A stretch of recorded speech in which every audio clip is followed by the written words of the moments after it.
Hi friends, how are you today? Today we have a viewer submission and she would like to know how to improve this photo overall. Just when I look at it, it looks a little muted and sleepy, I guess is a way to say. The kids are super cute, the pose is cute, I really like it, but it's just kind of lacking oomph. So let's see if we can add a little bit better skin tone to the kids and a little more overall oomph to the picture, make it just pop a little bit more. I like to start by cropping. That's how I start with all my photos. The first thing I kind of see, if we crop it 8 by 10, so we're set up, I click my crop tool, we're 8, 10, 300. It's not going to crop great. So I don't know, maybe we don't really need his feet. So we're just going to cut him off for this tutorial. If you really wanted the feet, you could crop it like 6 by 8 or, I'm sorry, 6 by 10, 7 by 10, something like that. That's going to be tougher to frame. So we're just going to do 8 by 10 and I'm just going to cut off his feet because I'm okay with that. I hope she's okay with that. I do want to keep a lot of the background just because it's really super cute. There we go. I think that's good. Double click. Okay, now we are cropped. Control plus plus to zoom in. This could be a case where Lightroom is a better tool to use, but since this is a Learn Photoshop channel, we are going to do this in Photoshop. Maybe you don't have Lightroom or don't like Lightroom, so that's why we're going to do this in Photoshop. Let's start with our level slider. This is on my actions, so we're just going to click there. If you do need a copy of my actions, Gretchen at GretchenOtero.com, or leave me a comment. I'll get those over to you. I also have videos how to install your actions and how to fix your actions. So I double clicked right here. We're going to drag this up. I'm just watching the skin tone. I'm especially watching these lighter areas here. I don't want them to smear and be bad. I'm pulling this down just a little bit. My midtones, I'm going to bring those up some. And then I want to bring my shadows in a lot because I really want to add a bigger punch to this photo. So I'm good with that. Look over there. And then let's just toggle our eyeball here. There's before, there's after. Already a huge improvement.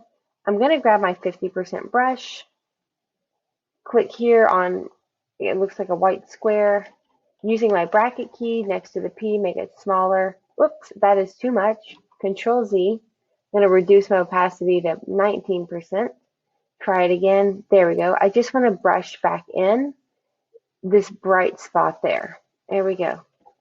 That's good. Maybe brush back in the milk.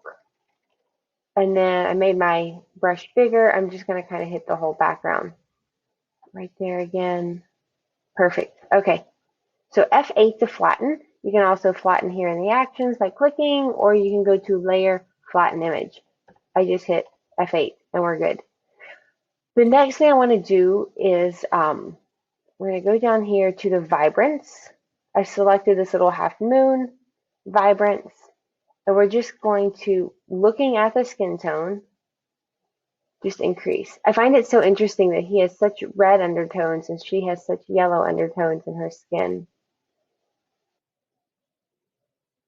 There we go. I'm just increasing and I'm watching just to make sure it's not too much. And I'm going to increase the saturation slightly too. There we go. Let's toggle before and after, see what we have. There's before, there's after, a little bit closer, before, before and after. Hit F8 to flatten. And I do want to address some of the editing that we're doing is making his under eyes look a little bit dark. So let's address that with our clone stamp.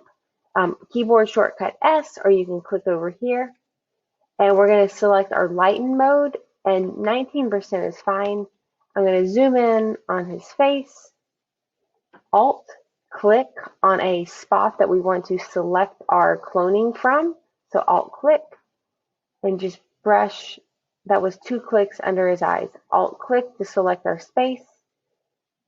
Click once to brush, and then I'm going to brush one more time with a second click. We'll look at before and after. Before, after. There we go. That's way better. I like that more. All right, overall, looking at the picture, it's looking a lot better. We can do a, let's see, do a quick before and after. So there's before, here's after. Let's adjust our contrast just a little bit. I'm going to go down here to my half moon and say, gosh, there we go, brightness contrast. Sorry guys, it was right there in front of me. And we're just going to pump up the contrast just a little. That would be too much. That reduces it. Like 26 is good. We'll go with that. Before, after. I think it's a little much. Like honestly, when I zoom in, here's before, here's after. I'm looking at her eyes and his eyes. They're just kind of getting a little weird. So to fix this, we're going to take our opacity of our layer right here on our layers palette and just reduce this. There we go. I think that's better. F8 to flatten. We're looking good. I do want to add a little more sparkle to their eyes. So I'm going to go over here to my dodge tool. Your dodge tool might be this, well, this setting might be a little pen, it might be a hand, or it might be a sponge. But you're going to right click and select dodge tool. Zoom in. I have it set for midtones exposure 37. And I'm just going to kind of brush his eyes. And then I'm going to change to shadows. Same thing. So let's hit our before and after. Before, after. Just kind of brightens them up just a little bit. Same thing for her. We're going to start with midtones. There we go. I especially focus on the bottom. If you make the whole eye wider, you can get this like bizarro, weird, not so great thing going on. So I focus mostly on the bottom. Then with the shadows, I'm going to reduce this down to about 19% and just hit the upper lids on her. There we go. Let's watch the eyes, our before and after. He might need a little bit more. There we go. So let's watch our eyes before and after. Before, after, just a little more sparkle, a little more shine. One action I do have is called Sparkle Eyes. This is super fun. It actually applies 2 sharpening filters and then resets your history states to before it did that, but then select your history brush to when it did that. That was really confusing. You don't need to know any of that. Just know to click Sparkle Eyes and it looks like nothing happened except your history brush over here has been selected. We'll reduce the opacity to 29% and click on anything you want to sparkle. Maybe someone has on jewelry in a photo and you want to sparkleize that. You can sparkleize the jewelry. I usually just go with eyes. I think that's great. There we go. All right, I love this. I'm really happy with it.